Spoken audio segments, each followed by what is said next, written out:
आभा किसे पहचान नहीं पाई। कल संडे है, सोनू की भी छुट्टी है। अलार्म बंद के सोती हूँ, सोचती हूँ आभा। सोचते हुए आभा मोबाइल की तरफ बढ़ी, मगर फिर एक बार व्हाट्सएप चेक कर लें सोच उसने हरे से सम्मोहक आइकॉन पर क्लिक कर दिया। स्क्रॉल करते करते एक अनजान नंबर से आए मैसेज पर अंगूठा रुक गया। कैसी हो आभा पढ़कर एक बार को तो आभा समझ नहीं पाई कि किसका मैसेज है, पर फिर डीपी पर टैब किया। तस्वीर कुछ जानी पहचानी सी लगी। अरे यह तो अनुराग है। आभा के दिमाग को पहचानने में ज़्यादा मशक्क़त नहीं करनी पड़ी। फाइल फाइन लिखकर आभा ने 2 अंगूठे वाली इमोजी के साथ रिप्लाई सेंड कर दिया। क्या हुआ, किसका मैसेज था? माँ ने अचानक आकर पूछा तो आभा को लगा मानो चोरी पकड़ी गई हो। यूँ ही कोई अनजान नंबर था कहकर आभा ने बात टाल दी। अच्छा सुनो, सोनू को सुबह 4 बजे जगा देना, उसे अपने फाइनल एग्ज़ाम के प्रोजेक्ट पर काम करना है। और हाँ, 1 कप चाय भी बना देना ताकि उसकी नींद खुल जाए। माँ ने उसे आदेश सा दिया और फिर सोने चली गई। अलार्म बंद करने को बढ़ता आभा का हाथ रुक गया। उसने मोबाइल को चार्जिंग में लगा दिया ताकि कहीं बैटरी लो होने के कारण वह स्विच ऑफ ना हो जाए, वरना नींद खुलेगी और फिर 4 बजे नहीं जगाया तो सोनू नाराज होकर पूरा दिन मुंह फुलाए घूमता रहेगा। माँ नाराज होगी सो अलग, यह और बात है कि इस चक्कर में उसे रात भर नींद नहीं आई। वैसे नींद न आने का एक कारण अनुराग का मैसेज भी था। आभा रात भर अनुराग के बारे में ही सोचती रही। अनुराग उसके कॉलेज का दोस्त था, एकदम पक्के वाला। शायद कुछ और समय दोनों ने साथ बिताया होता तो यह दोस्ती प्यार में बदल सकती थी। मगर कॉलेज के बाद अनुराग सरकारी नौकरी की तैयारी करने के लिए कोचिंग लेने दिल्ली चला गया था। ना इकरार का मौका मिला और ना ही इजहार का। एक कसक थी जो मन में दबी रह गई। इसी बीच आभा के पिता की एक एक्सीडेंट में मृत्यु हो गई और अपनी माँ के साथ साथ छोटे भाई सोनू की जिम्मेदारी भी उस पर आ गई। पिता के जाने के बाद माँ अक्सर बीमार रहने लगी थी। सोनू उन दिनों 6ठी कक्षा की परीक्षा देने वाला था। आभा अपने पिता की जगह उनके विभाग में नौकरी मिल गई। वह जिंदगी की गुत्थी सुलझाने के फेर में उलझती चली गई। 10 साल बाद आज अचानक अनुराग के मैसेज ने उसके दिल में खलबली सी मचा दी थी। कल दिन में बात करूंगी सोचते हुए आखिर उसे नींद आ ही गई। घर बाहर संभालती आभा हर सुबह 5 बजे बिस्तर छोड़ देती और फिर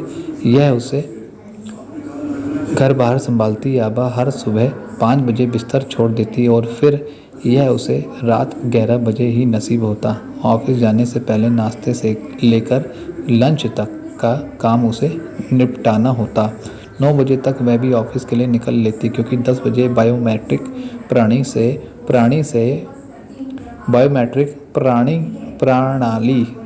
प्रणाली से अपनी उपस्थिति दर्ज करवानी होती है। उसके बाद कब शाम के 6 बज जाते पता ही नहीं चलता। घर लौटने पर 1 कप गर्म चाय का प्याला जरूर उसे माँ के हाथ का मिलता, जिसे पीकर वह फिर से रिचार्ज होकर अपने मोर्चे पर तैनात होने यानी रसोई में जाने के लिए कमर कस लेती। जैसे तैसे रात के 11 बजे तक कंप्यूटर की तरह खुद को शट डाउन देकर चार्जिंग में लगा देती है ताकि अगले दिन के लिए बैटरी पूरी तरह चार्ज रहे। यही है उसकी दिनचर्या। कभी कभार मेहमानों के आ जाने या माँ की बीमारी पड़ जाने आदि पर यह और भी ज़्यादा हेक्टिक हो जाती है।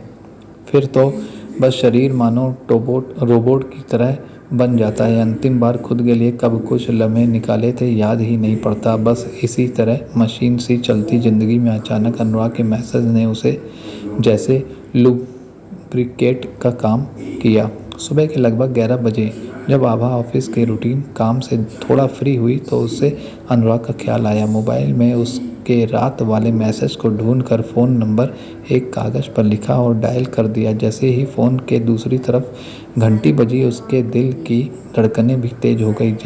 कैसे हो आभा? स्नेह से भरी आवाज़ सुनकर आभा खिल उठी। थोड़ी व्यस्त थोड़ी मस्त, अपना कॉलेज के ज़माने वाला डायलॉग मारकर वह खिलखिला पड़ी। अनुराग ने भी उसकी हंसी में भरपूर साथ दिया। दोनों काफ़ी देर तक इधर उधर की बातें करते रहे। आभा के पिता की मृत्यु की खबर सुनकर अनुराग उसके प्रति सहानुभूति से भर उठा। आभा ने भी उसके परिवार के बारे में जानकारी ली, फिर आगे भी संपर्क में रहने का वादा करने के साथ फ़ोन रख दिया। अनुराग से बात करने के बाद आभा को लगा कि जिस तरह मशीनी में तकनीकी खामियां आती है, उन्हें भी मरम्मत की ज़रूरत पड़ती है, ठीक उसी तरह से उसके मन को भी मैकेनिक की ज़रूरत थी। तभी तो आज पुराने दोस्त से बात करके उसका मन भी कितना हल्का हो गया, ठीक वैसे ही जैसे ओवरहालिंग के बाद मशीनें स्मूथ हो जाती हैं। लगभग रोज आभा और अनुराग की फ़ोन पर बात होने लगी। वक्त और संपर्क की खाद और पानी मिलने से यह रिश्ता भी पुष्ट पलित होने लगा। कभी कभी आभा के मन में अनुराग को पाने की ख्वाहिश बलवती होने लगती, मगर उसकी पत्नी का ख्याल कर के वह अपने मन को समझा लेती थी। सुनो, ऑफिशियल काम से तुम्हारे शहर में आया हूँ, होटल राजहंस, शाम को मिल सकती हो? अनुराग के अचानक आए इस प्रस्ताव से आभा चौंक गई। हाँ, मगर किसी ने देख लिया तो बिना मतलब बवाल हो जाएगा। किस किस को सफाई दूंगी? तुम तो जानते हो यह शहर बहुत बड़ा नहीं है। आभा ने कह तो दिया, मगर उसके दिल और दिमाग में जंग जारी थी। मन ही मन वह भी अनुराग का साथ चाहती थी। क्या तुम रह पाओगी बिना मिले, जबकि तुम्हें पता है कि मैं तुमसे कुछ ही मिनट की दूरी पर हूँ? अनुराग ने प्यार से कहा। अच्छा ठीक है, मैं शाम को 5 बजे आती हूँ। आखिर आभा का दिल उसके दिमाग से जंग जीत ही गया। इतने बरसों बाद प्रिय को सामने देखकर आभा भावुक हो गई और अनुराग की बाहों में समा गई। अनुराग ने भी उसे अपने घेरे में कस लिया और फिर उसके माथे पर एक चुंबन अंकित कर दिया। दोनों लगभग घंटे भर तक साथ रहे, कॉफ़ी पी और बहुत सी बातें की। अनुराग की ट्रेन शाम 7 बजे की थी, इसलिए आभा ने उससे फिर मिलने का वादा करते हुए विदा ली। इसी तरह 6 महीने बीत गए। फ़ोन पर बात और वीडियो चैट करते करते दोनों काफ़ी नज़दीक आ गए थे। कभी कभी दोनों बहुत ही अतरंग बातें भी कर लेते थे, जिन्हें सुनकर आभा के शरीर में झंझनाहट सी होने लगती थी।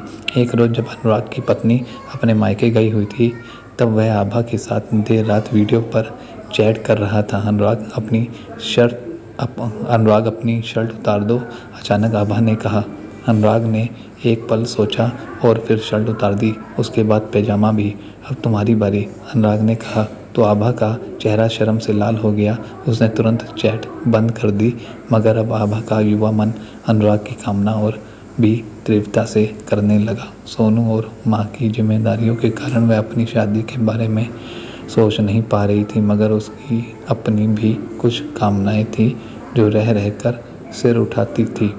काश उसे सिर्फ एक दिन भी अनुराग के साथ बिताने को मिल जाए। इस एक दिन में वह अपनी पूरी ज़िंदगी जी लेगी। अनुराग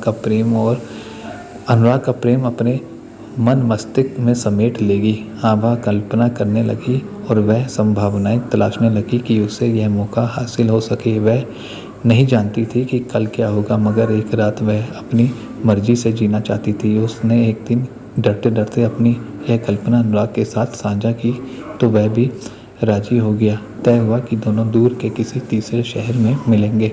अनुराग के लिए तो यह ज़्यादा मुश्किल नहीं था, लेकिन आभा का बिना कारण बाहर जाना संभव नहीं था। मगर तकदीर भी शायद आभा पर मेहरबान होना चाह रही थी, अतः उसे एक दिन उसके लिए देना चाह रही थी, ताकि वह अपनी कल्पनाओं में रंग भर सके। आभा के ऑफिस में वार्षिक खेलकूद प्रतियोगिताओं का आयोजन हुआ। आभा ने शतरंज में भाग लिया।